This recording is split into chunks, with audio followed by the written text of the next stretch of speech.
All right, so as a business entrepreneur, running a Shopify store, keeping your store organized is crucial. Deleting unnecessary orders can benefit your business in multiple several ways.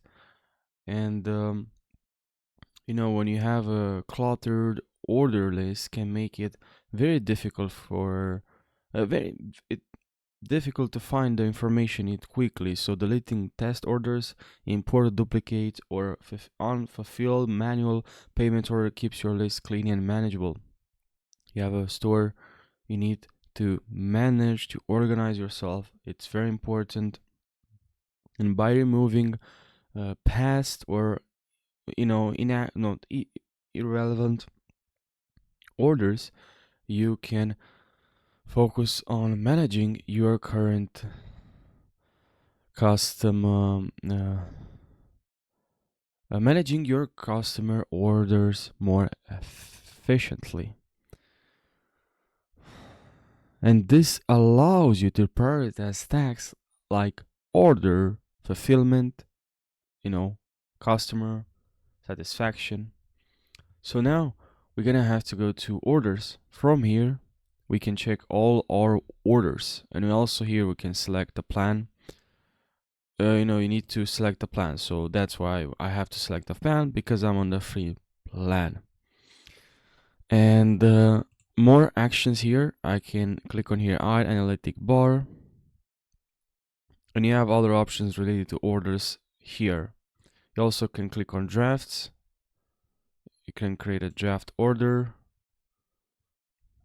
But you might ask yourself, what is a draft order?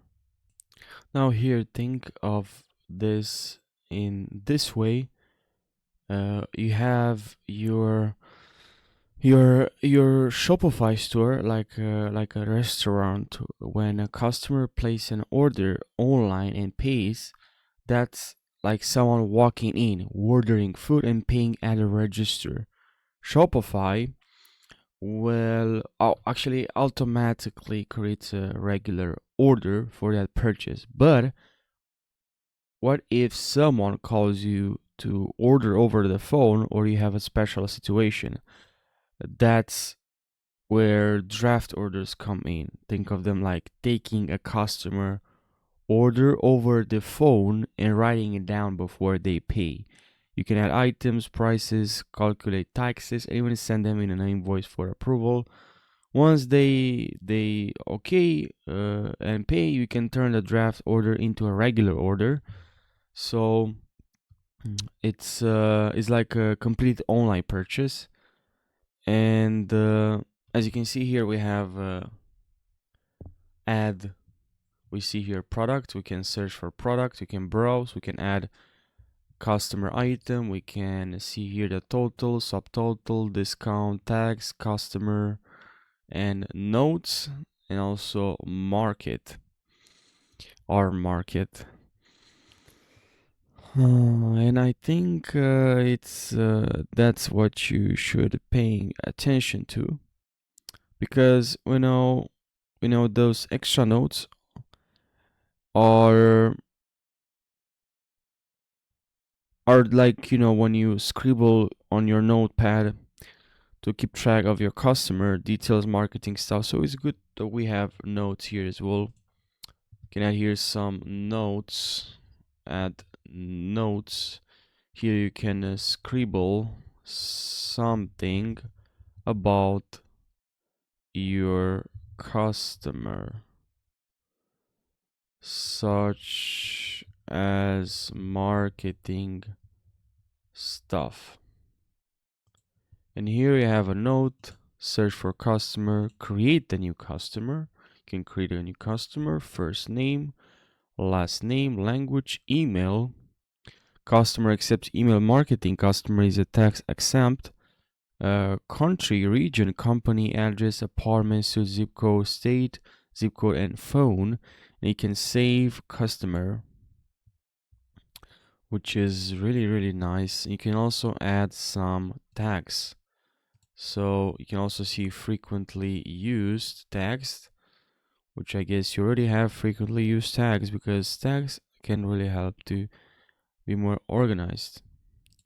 Now we also here have abandoned checkout, in upgrade for more shipping labels.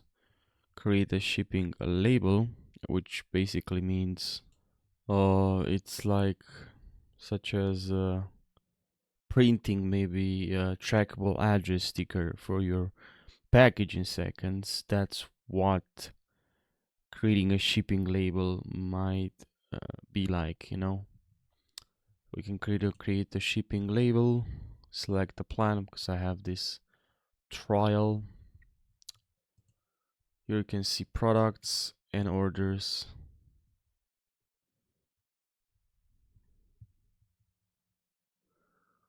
And